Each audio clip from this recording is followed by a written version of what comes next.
This looks like a chair for prisoners. It's rusty, but I don't think it's gonna be a lot of help. Isn't that obvious? Look, I don't want to touch anything unless I have to. Lotus is not having this. Does she really not want to be in this room that bad? Okay. Stellt sie sich nur zu sehr an, oder soll uns das Ganze was sagen? This is a very simple desk. It looks like it was made from leftover scrap wood. Kann gut sein. Oh, guck mal. Oh, guck mal. There's nothing in the drawer. Yeah. Something's not right, though. That handle on that drawer doesn't really fit, you know? It just looks messy. Why don't you take it out? Gute Idee.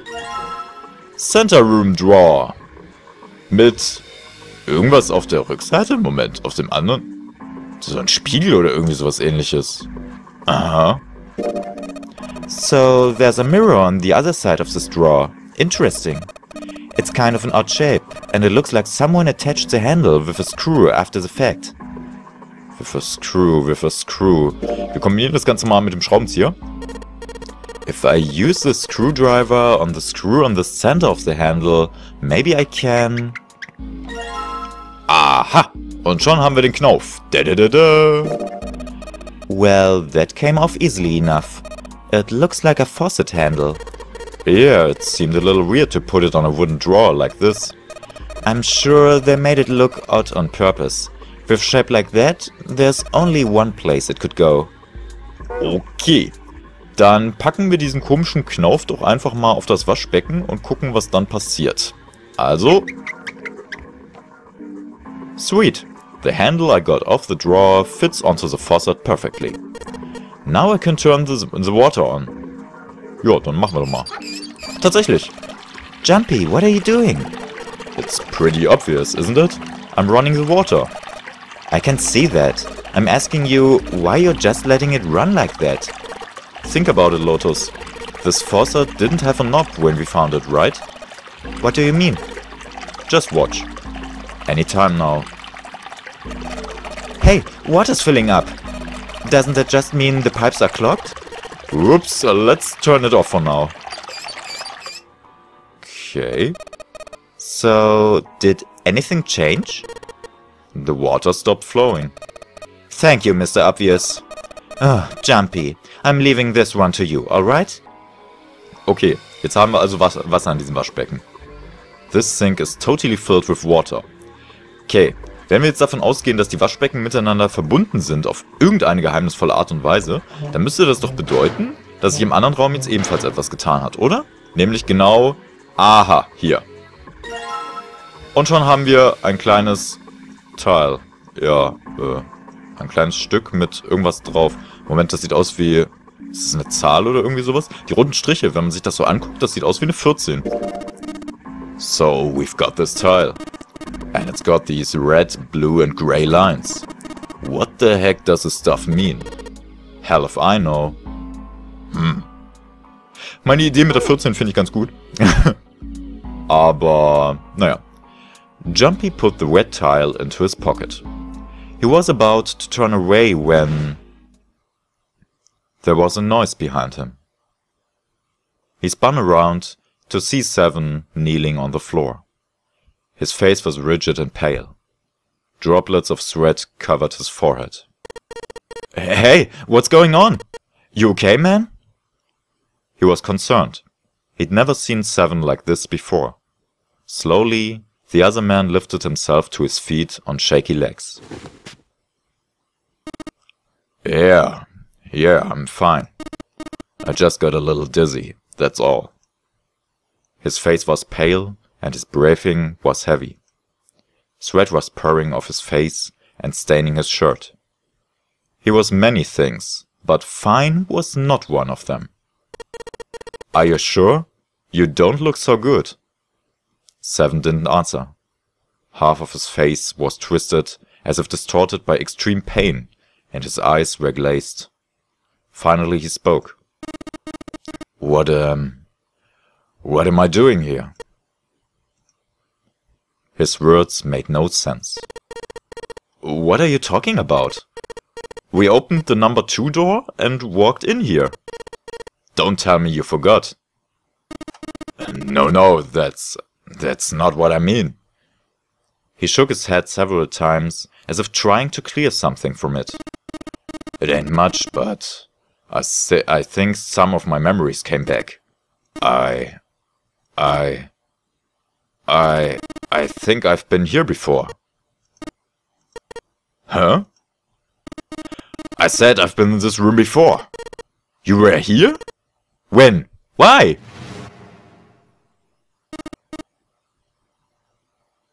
Ari, light, Nona. Suddenly, Seven was mumbling to himself. There were words Jumpy didn't understand. Seven's hoarse voice trailed off, and Jumpy couldn't make out what he'd said. What the hell was that? Seven's brow furrowed furiously, and he ground his teeth back and forth. It's right there. I feel like I'm this close to remembering everything, but I just can't... Seven stopped, frustrated. He pulled his hat off and ran a hand through his hair. Then suddenly he looked up, his eyes wide. That's right! An experiment! There was some kind of experiment going on the ship. An experiment? What sort of experiment? They were trying to control people. Or something like that. Jumpy didn't know what to make of Seven's story. Instead, he simply stared as Seven continued. Aoi, Light, and Nona. Those were the names. Well, some of them. The kids that were there. And the experiment, I mean. I think there were 4 or 5 more, but I don't remember all the names. Yeah, that's right. That's why I'm here. Seven began to mumble to himself and wander aimlessly about the room. He looked confused. So far as Jumpy could tell, the man was simply rambling, and there were odd twitches to his movements. Experiment. Cradle pharmaceutical. Those kidnapped kids. Was I working that case? Seven continued to mumble to himself about things that meant nothing to Jumpy. Jumpy didn't have any answers for him, of course. He couldn't understand what was happening to Seven. All he could do was wait. After a few minutes, Seven finally stopped. He crouched down and looked under the bed. His face registered mild surprise, and he began to mumble to himself again. The hole's gone? No, maybe it was a different room. There's gotta be a ton of rooms on this boat that look just like this one. At last, Jumpy could contain himself no longer. Hey, what exactly do you remember? Well, maybe you could stop talking like a crazy person and tell me what's going on here. Seven stood up slowly. Well, it's not like I really remember everything. I've only got bits and pieces, and they're scattered and don't make much sense. I don't care. Tell me the bits and pieces then. Jumpy could feel it. Whatever Seven had remembered, it was important. Very important. Seven drew a large, muscled hand down across his face. As he wiped the sweat from his brow, he spoke. From what I can remember, I think I was... a cop. A cop? Yeah. I was looking for that group of kids that got kidnapped 9 years ago. You remember that, right? It was all over the news. Yeah. I was still in school. I don't remember all the details, but I do remember some of it. I think it was a bunch of kids right around my age. They all just disappeared. Nobody knew why. It was all over TV and the newspapers every day. So you're saying you were investigating it? Yeah, that's what it looks like. And I guess I found something. There was this medical company called Cradle Pharmaceutical that had something to do with those kids. After I figured that out, I managed to get some information out of somebody who worked for them. They told me a ship would be leaving that night with all the kids on it. They were gonna be taken to some kinda big passenger ship somewhere out in the ocean.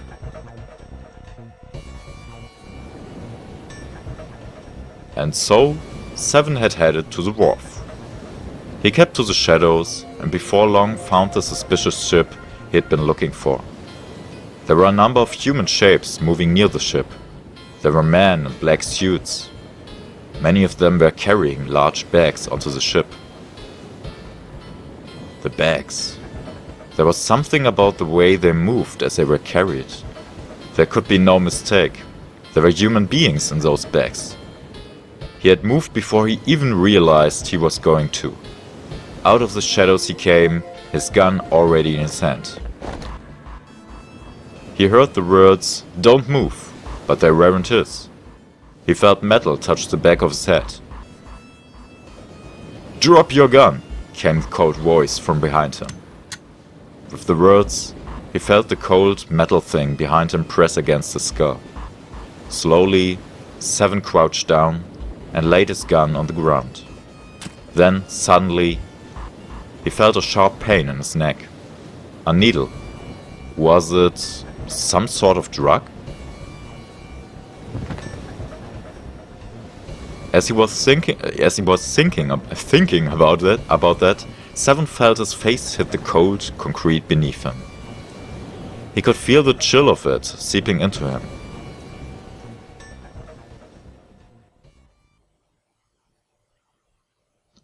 Ugh, damn it. Shit, my head hurts. Seven woke to find himself lying on a hard floor. He twisted his neck to peer around the room. Where am I? There was a small shabby bed and a dirty sink. A toilet with no stall or privacy of any sort. As a cop, it was a place Seven had seen all too often. I'm in a cell, huh? Opposite the toilet was a door set into the wall. Seven struggled to his feet and hobbled toward it. He gave the door a good shove, then another, then tried pulling it.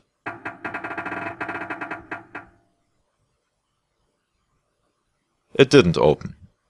Well, that was about what he'd expected. It wasn't likely that someone would put him in a cell only to leave it unlocked. He threw himself against the door a few times, but to no avail. I knew it. Seven grumbled to himself as he moved back toward the bed. He sat down. He sat there for a very long time. Just how long, he wasn't sure. At last, he began to nod off and had nearly fallen asleep when he was roused by a distant voice.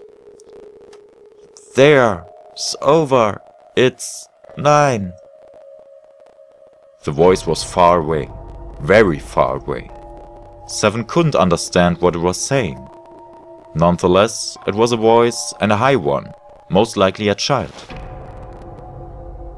His eyes shot open. Kaying. As he listened, he could pick out several different, distinct voices. There were at least 5 or 6, possibly more. Where were the voices coming from? He looked around the room frantically. Perhaps the door? No, that wasn't it.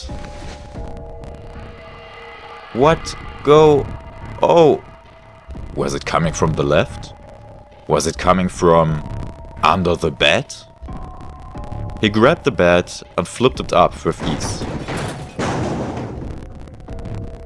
Sehr vorsichtig anscheinend. Ein sehr laut. Aber gut, ja. There it was. There was a hole for ventilation in the wall where the bed had been, covered with a metal grate. Seven lay down on his stomach and peered through the gate. Great. He couldn't see anything. It was too dark. Now that he'd found it, however, there could be no doubt. This was the source of the voices. For a moment he was confused. Why were there children nearby? Then he remembered what the man from Cradle Pharmaceutical had told him. How a ship would take the kidnapped children from the wharf to a waiting passenger liner out in the ocean. Was Seven on that passenger liner? It didn't matter. What mattered was that he find a way to the children.